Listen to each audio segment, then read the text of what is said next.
Hi, I'm Tim Donovan, and in one of the Facebook groups, somebody asked a question, or they really voiced their frustration. They were basically saying, I've had it. No more fairy dust, no more jargon. They were talking about enlightenment. How do you become enlightened? What's the process? Tell me how, specifically, step by step. I don't want these big ideas like you are the universe.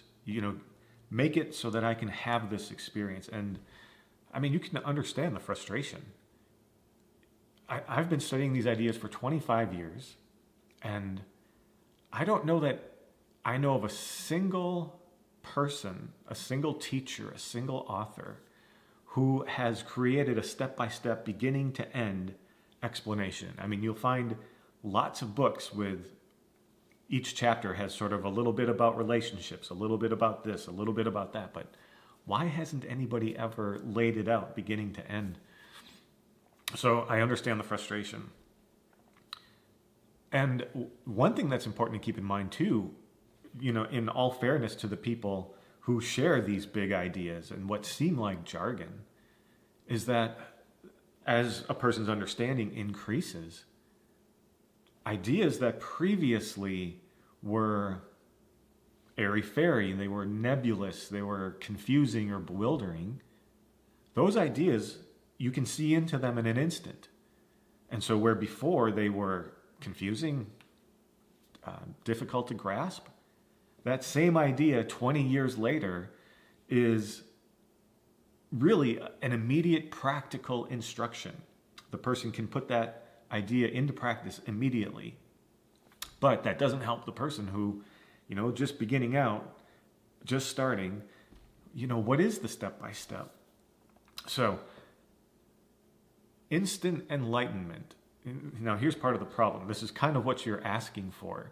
And you could really have it, instant enlightenment. So if you were to sit down in a chair in your house, let's say for the next 30 minutes, and you did absolutely nothing but sit in that chair and watch every thought as it pops up into your mind, that would literally be taking part in the process of enlightenment. But now when you tell that to somebody, that's not really what they're looking for. I want the good feelings, I want the sense of calmness, just want to feel good again. So we'll set that aside and look at it a little bit differently. So I've got here a packet of seeds. These are heirloom pumpkin Big Mac's seeds. Pumpkin seeds, basically. Here they are, little tiny guys. Now, if you wanted to grow these pumpkins from these seeds, imagine if you just took the seeds out and you set them down or held them in your hand and you said, I want pumpkins. I want them now. People would look at you a little bit strangely. And you know why? Because, the seeds need conditions to grow in. So let's say you had your pot, your planter, your garden, and you put the seeds in and you packed it with soil and watered it. Imagine if you then took that and you said, I want pumpkins now. Give them to me. I want the fruit. You see the analogy. Spiritual ideas are seeds, just like this, seeds. And they grow according to the schedule that is within each individual seed, and that is determined partly by the composition of what you are, the soil that you are, the components that you're able to bring together. This is a fact of spiritual life. You can't rush this. Now, you can do your absolute best to bring together the best soil, the greatest duration of exposure to sunlight during the day, keeping that garden clean of weeds, pulling the weeds every day. This is what you can do, but that's all you can do. You have to plant those seeds and keep tending to them. This is what we have to do in our interior work. We plant the seeds, we bring together the components, and then we wait, and the change is done for us. The pumpkins, the fruit, is grown for us, literally. Little by little, you'll see that your experience is changing. You can't brute force understanding into place. You can't do it. You can take on ideas, and you can carry those around and try to imitate them, but you'll feel the pretense. You'll feel the pain of that pretense. You'll know this is actually fakery. I'm imitating. Now, realize this little seed has tremendous power in it. Tremendous. It's inconceivable that within this seed is something that will grow a physical pumpkin like you see here. It's already in the seed. A particular idea, spiritual idea, is a seed with tremendous power already in it. Spend time with that and it will grow. But it'll grow according to the forces of life itself. And you will have to be patient as those things undergo this process of growth. Now, if instead of demanding the fruit right now, you were instead to be curious about what is the process by which somebody changes, or curious about any idea. So not demanding immediate answers from somebody else, but did your own work to try to understand something of an idea that you heard that resonated with you. If you were to do that, you would have your first little harvest today. You'd have your first little tomato, your first little pumpkin, your first little cucumber. Each effort like that, each little effort to understand is the planting of seeds and the harvest simultaneously, both at once. There'll be more harvest from that seed you plant, but just the effort. If you've ever noticed this, when you maybe your home is just a wreck, stuff all over the place, and you finally sit down and say, I'm going to make a list, I'm going to work on this, I'm going to clean this up. Right from the very beginning, you feel the rightness of what you're doing. Prior to the house even being anywhere near clean again, you feel the rightness in your action. That's your first initial harvest. Same thing with spiritual ideas. So, what is the harvest that actually comes, though? Yeah, there are ideas, there are immense realizations, things that you can carry around with you and reflect on them.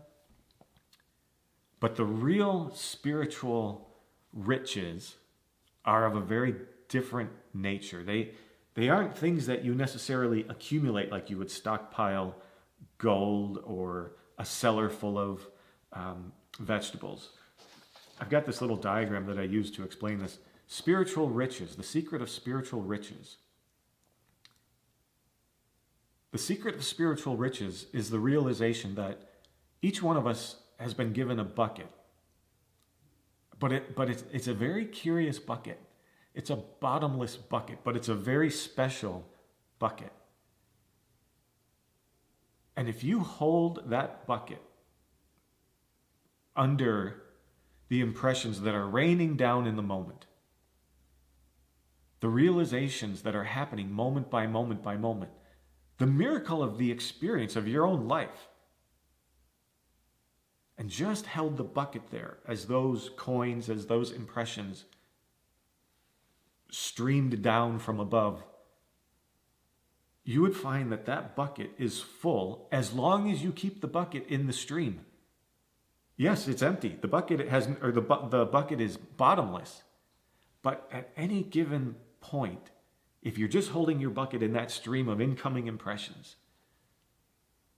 it is always full. Now here's the thing, the moment you take that bucket out of the stream and you try to count your riches, pull it out of there and you look inside of it, it's empty.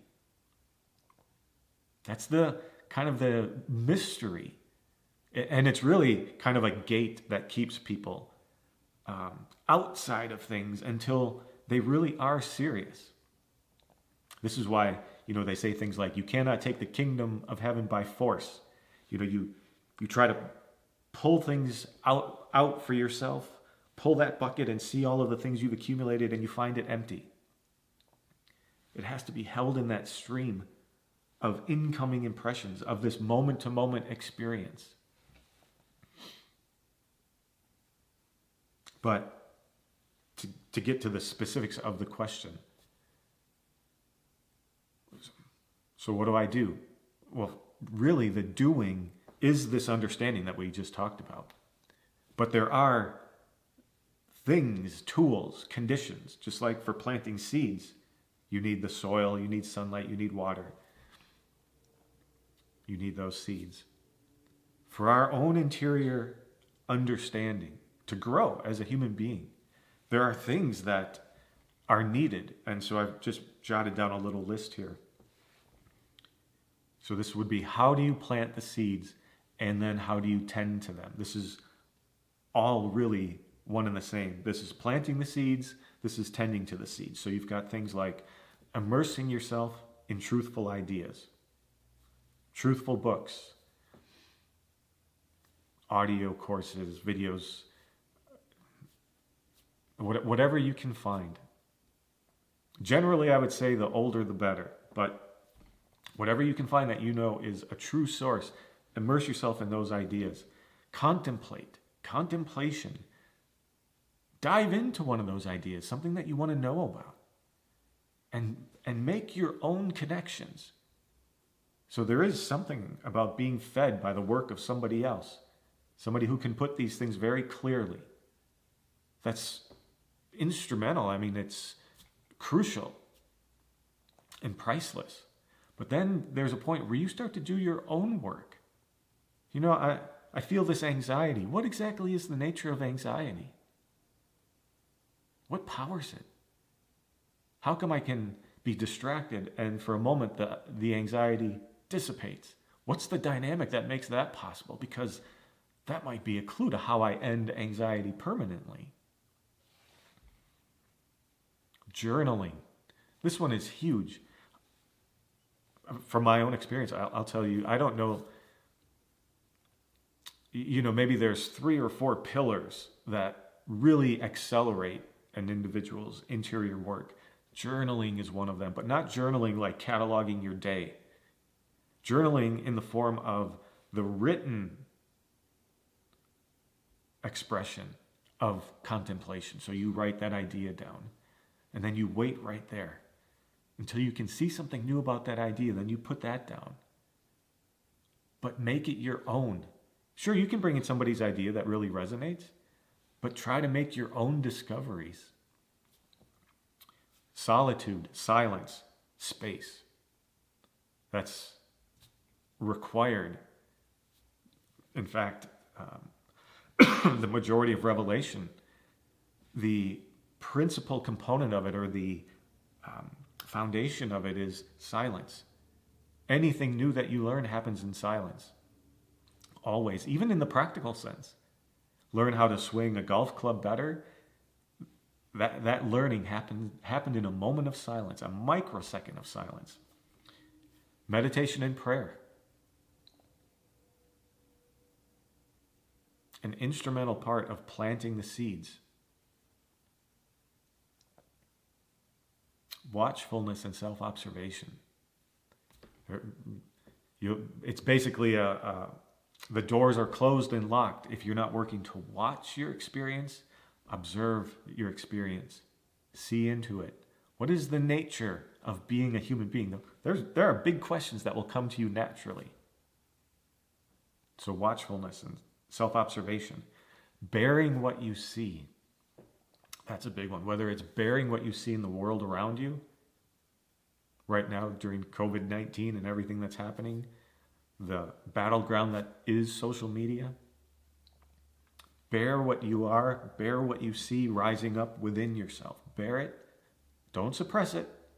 Don't try to say that's not there or push it down. Let it come out. Let it come up within you to be known inside of you, to be seen, to be watched, to be studied. Setting aims and intentions. You have to take these things out into your own laboratory. And that's what aims and intentions are all about. But don't think that aims and intentions mean I'm going to go out in the world and be a good person. That's not what a right aim is for. That's not what a right intention is for. And, if you were to boil it down, the real purpose of these aims and intentions is to produce revelation about my actual condition. I set out to be patient, and the very aim to be patient shows me all of the components that build impatience. That's what the aim is for, to show that. That will change you. That plants seeds that will change you.